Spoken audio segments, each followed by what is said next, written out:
नमस्कार मेरे प्यारे दोस्तों, स्वागत करता हूं मैं अपने YouTube चैनल टीम वैकेंसी गुरु पर। तो दोस्तों, आज की इस वीडियो के माध्यम से एक बहुत ही महत्वपूर्ण जानकारी आप सभी को बताने वाला हूं।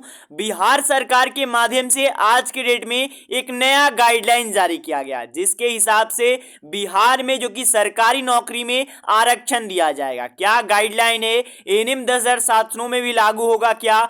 कंप्लीट आप लोग को जानकारी इस वीडियो के माध्यम से बताएंगे, तो वीडियो के लास्ट तक बने रहिएगा। ध्यान से सभी अपडेट्स को समझिएगा। क्या आपने ऐसे डॉक्यूमेंट्स दिए हैं जिस डॉक्यूमेंट से आपको आरक्षण मिलेंगे? कंप्लीट आप लोग को जानकारी बताएंगे।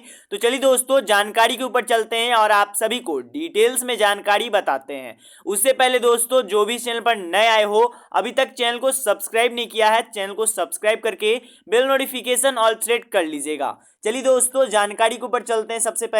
सबसे पहले मेरे प्यारे दोस्तों, मैं आपको जानकारी बता देना चाहता हूं। आज की डेट में जागरण के अखबार में आपको यह सूचना देखने को मिलेगा, जो कि सामान्य प्रशासन विभाग के माध्यम से यह सूचना जारी किया गया है। और जो नई बहालियां आ रही है, चाहे वो यहाँ पर शिक्षक के लिए हो, सभी में ये लागू किए जाएंगे। लेकिन मैं आपको बता देना चाहता हूँ, एएनएम 10,700 में भी कुछ इसी प्रकार से गाइडलाइंस थे, जो कि आरक्षण को लेकर के क्या क्या यहाँ पर गाइडलाइंस है वो मैं आपको समझाना चाहता हूँ शुरुआत से।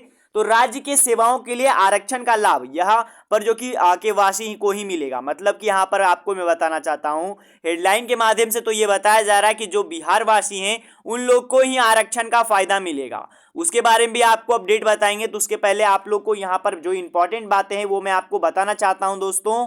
सबसे पहले मैं शुरुआत में दो जानकारी आप लोग को बताना चाहता हूं। सबसे पहले जो स्टूडेंट्स बीटीएससी एएनएम 10,700 में भी आवेदन किए होंगे, उनके आप कर सकते हो विज्ञापन में ये स्पष्ट रूप से बताया गया था कि जो स्टूडेंट्स बिहार के वासी हैं उन्हीं लोग को यहाँ पर कैटेगरी यानी कि आप कर सकते हो कोटि में आप एक तरीके से कह सकते हो कि दिया जाएगा। यानी अगर कोई दूसरे राज्य से हैं तो उन्हें डायरेक्टली उन्हें जनरल में डाल दिया जाएगा, उन्हें कोई भी आरक्षण का नहीं मिलेगा।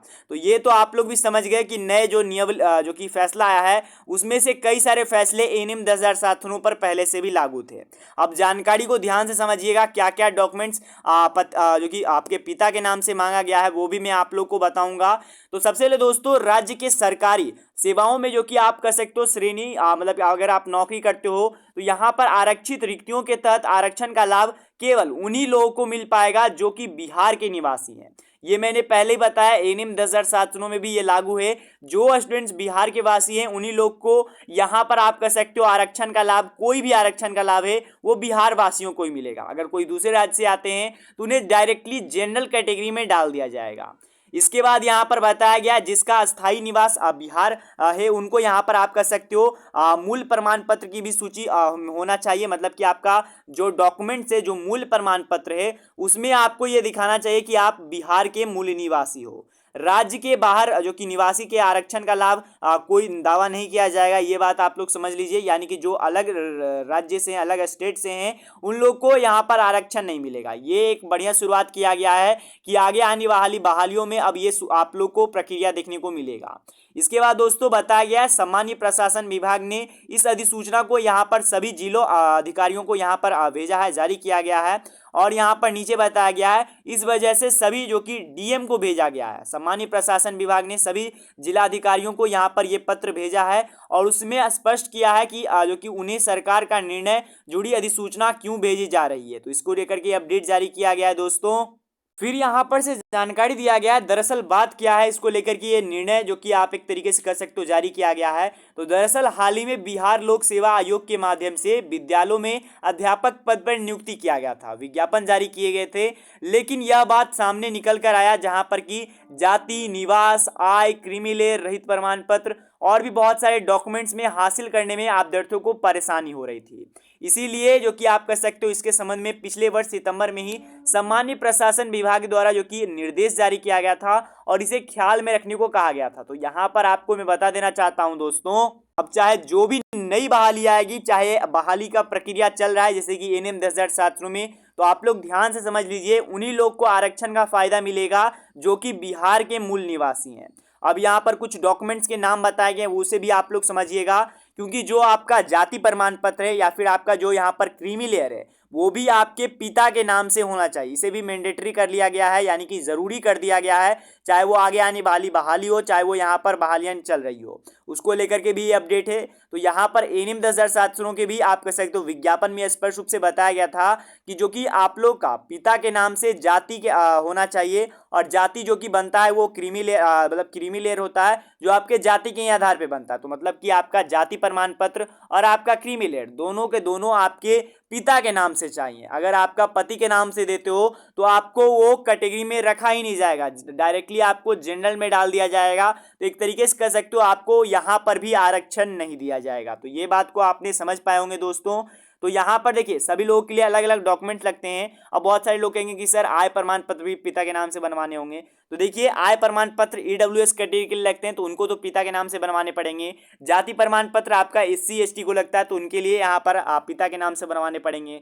बीसी और ईबीसी में अगर आप आते हो तो यहाँ पर आपको एनसीएल यानी कि नॉन क्रीमी लेयर बनवाना पड़ेगा, तो वो आप लोग का जो कि पिता के नाम से चाहिए। तो ये बात को आपको ध्यान में रखना है। साथ में यहाँ पर बताया गया कि अभ्यर्थियों को अस्थायी आवासीय प्रमाण पत्र अंचल कार्यक्रम के ही निर्गत होना चाहिए। तो ये भी अपडेट यहाँ पर जारी किया गया है।